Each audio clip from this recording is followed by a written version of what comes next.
नमस्कार, मैं नेहा द्विवेदी और आप देख रहे हैं इन खबर। आइए नजर डालते हैं बिग बॉस में चल रहे कुछ कलेश के ऊपर।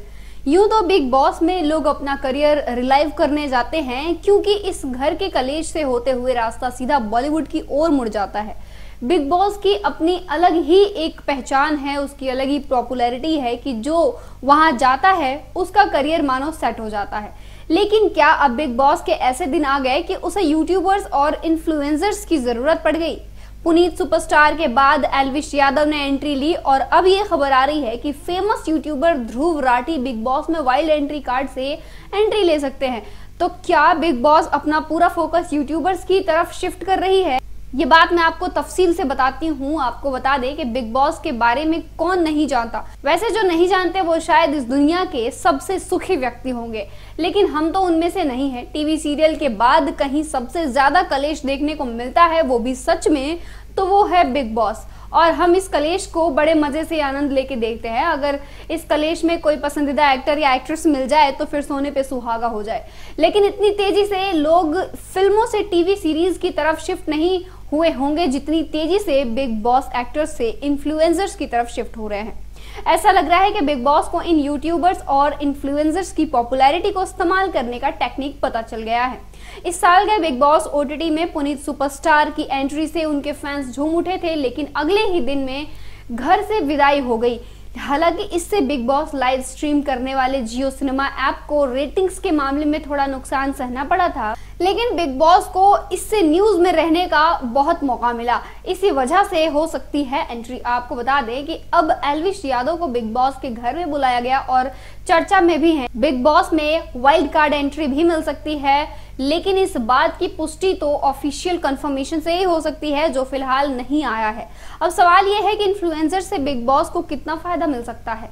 तो इसके लिए सोशल मीडिया का थोड़ा गणित समझ लेते हैं। ध्रुव राठी के यूट्यूबर पर 3 चैनल्स हैं, जिनमें मेन चैनल पर लगभग 1 करोड़ 18 लाख सब्सक्राइबर्स हैं। ध्रुव राठी व्लॉग्स पर 19 लाख और ध्रुव राठी शॉर्ट्स पर 22 लाख सब्सक्राइबर्स हैं। इसके अलावा उनके फेसबुक पर 21 लाख और इंस्टाग्राम पे 17 लाख फॉलोअर्स हैं। तो मोटा मोटी 1 करोड़ 97 लाख के करीब फॉलोअर्स सिर्फ एक इन्फ्लुएंसर के जरिए बिग बॉस के टारगेट पर सीधे सीधे आएंगे। हालांकि कुछ फॉलोअर्स इन प्लेटफॉर्म्स पर कॉमन भी होंगे। ये तो सिर्फ एक यूट्यूबर की बात है। बिग बॉस ओटीटी के घर में पहले से मौजूद इन्फ्लुएंसर्स में फुकरा इंसान के नाम से मशहूर यूट्यूबर अभिषेक मल्हान हैं, जिनके यूट्यूब और दूसरे सोशल मीडिया प्लेटफॉर्म पर कम से कम 1 करोड़ के करीब फॉलोअर्स हैं।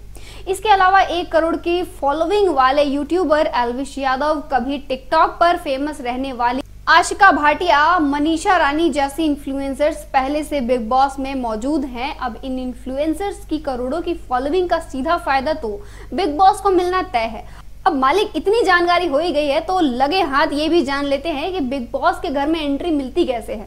तो आपको बताते हैं कि एक तो आपको अपने दम पर पहले फेमस होना पड़ेगा, फिर अगर फेमस नहीं है तो कुछ ऐसा करना होगा कि रातों रात वायरल हो जाएं। हाँ, बिल्कुल वैसे ही जैसे वायरल होना है। जैसे कच्चा बादाम वाले भुवन हुए थे, बचपन का प्यार वाले सहदेव दिरदो हुए थे, लेकिन इनको बिग बॉस में एंट्री नहीं मिल सकती थी क्योंकि ये लोग अभी उस काबिल नहीं थे। बस एक गाना ही मामूली सा फेमस हुआ था। आपको बता दें कि शायद इनको मिल जाए, ऐसा अंदाजा लगाया जा सकता है। इन सब के अलावा कुछ फॉर्मेलिटीज हैं जो पूरी करनी होती है, जैसे 18 साल उम्र होनी चाहिए, भारतीय नागरिक होना चाहिए, कोई क्रिमिनल रिकॉर्ड ना हो और कोई ऐसी बीमारी ना हो जिससे जान का खतरा हो। अपने सोशल मीडिया हैंडल्स के साथ एक फॉर्म भरना पड़ता है। आपको बता दें, अगर चुने जाते हैं आप तो आपको बुला लिया जाएगा। हमने इस बारे में उनसे बात करने की कोशिश की तो उन्होंने कोई जवाब नहीं दिया है अभी तक। तो फिलहाल के लिए अंदाजा ही लगाया जा रहा है, वो आएंगे नहीं आएंगे वो आपको तो स्वयं पता चल ही जाएगा। फिलहाल के लिए बस इतना ही। और भी तमाम बड़ी खबरें देखने के लिए देखते रहिए इन खबर। धन्यवाद।